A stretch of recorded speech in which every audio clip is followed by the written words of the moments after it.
we're going to examine a moment of profound disruption in the history of cinema. This is a story about the chaotic, almost violent transition from silent films to sound, seen through the lens of one single anarchic movie, the very first film by the Marx Brothers. So picture this. It's 1929. It's only been 2 years since the jazz singer completely upended the film industry, and Hollywood is, to put it mildly, in a state of panic. All of a sudden, the only thing that matters is sound. The demand is for actors who can talk, who can sing, who have voices that can carry a motion picture. The entire industry is just scrambling to figure out this new technology. For the biggest stars of the silent screen, this was often a career death sentence. An entire generation of performers, true masters of physical expression, suddenly found that their skills were no longer valued. But as their era came to a close, a new door swung wide open for performers from a completely different world. The loud, wordy, boisterous vaudeville circuit, where acts were built on verbal comedy and musical numbers. And among the most successful of these vaudeville acts were, of course, the Marx Brothers. They were already legends on the Broadway stage, and Paramount Pictures hired them to capture their hit musical, The Cocoanuts, on film. The production, though, would turn out to be anything but a smooth transition into this new medium. You have to understand, this was not some glamorous Hollywood production. Paramount decided to film at Astoria Studios in Queens, New York. This was mainly a practical decision, but it also meant the production was isolated from Hollywood's main hub of technical expertise, which only made its unique set of problems even worse. The main reason for filming in New York was that the Marx Brothers were still performing the Cocoanuts live on Broadway every single night. So they would film the movie all day, and then they have to race to the theater to perform the exact same material in front of a live audience. This absolutely punishing schedule led to this exhausted, chaotic energy on set that was both a huge challenge and, in the end, part of the film's wild charm. Beyond that brutal schedule, the whole production was just plagued by the incredible technical difficulties of early sound recording.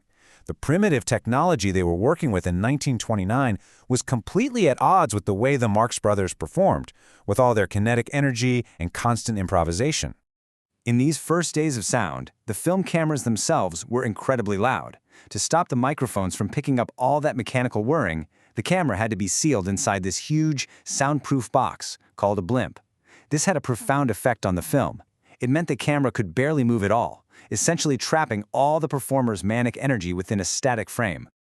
So the sound engineers became the new dictators on set. They'd hide microphones and props, inside flower arrangements or bowls of fruit, and the actors were ordered not to move away from them. For the Marx Brothers, this was a hopeless task. Their frantic movements meant they were constantly wandering away from the mics. Their famous ad-libbing was forbidden, and countless takes were completely ruined simply because the crew couldn't stop laughing. And yet, in the middle of this obsession with capturing every spoken joke, every line of dialogue, one of the most interesting ironies in film history started to take shape. And it all centered on the one brother who never spoke a single word. It's a fascinating paradox when you stop to think about it. At a time when the entire industry was systematically ending the careers of performers who couldn't speak well for the microphone, how did Harpo Marx become a major star precisely because he didn't speak at all? Well, the answer is that Harpo's silence wasn't a limitation. It was a highly developed art form. He was carrying the pure, expressive language of silent film pantomime right into the new world of talking pictures. While other actors were struggling with clumsy dialogue and his own brothers were delivering rapid-fire jokes, Harpo's disciplined silence offered this wonderful and often funnier contrast. His performance really demonstrated a crucial point about this new medium. Even in a world that was suddenly consumed with noise and dialogue, nonverbal communication, when it was done with real artistry, could be incredibly powerful. A simple mischievous grin or the honk of his horn often said more than a whole page of dialogue ever could. So, despite the disastrous production, when the film was finally released, it became clear that something really remarkable had been created. The Cocoanuts became a landmark film, a vital link between two totally different eras of cinematic comedy. The movie was a massive commercial success. Against all the odds, the chaos on set had somehow translated into a kind of anarchic energy that audiences absolutely adored. It was definitive proof that the Marx Brothers weren't just stage performers, they were truly made for the screen. The film's historical importance is hard to overstate. It really stands as this perfect bridge between the pure visual comedy that defined the silent 1920s and the smart, verbal anarchy that the Marx Brothers themselves would go on to perfect throughout the 30s. In a way, it captured the dying breath of one era and the very first shout of a new one.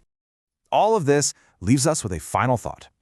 As we navigate our own massive technological shifts, what new and unexpected forms of art might be emerging right now, born directly from the creative limitations we're currently facing?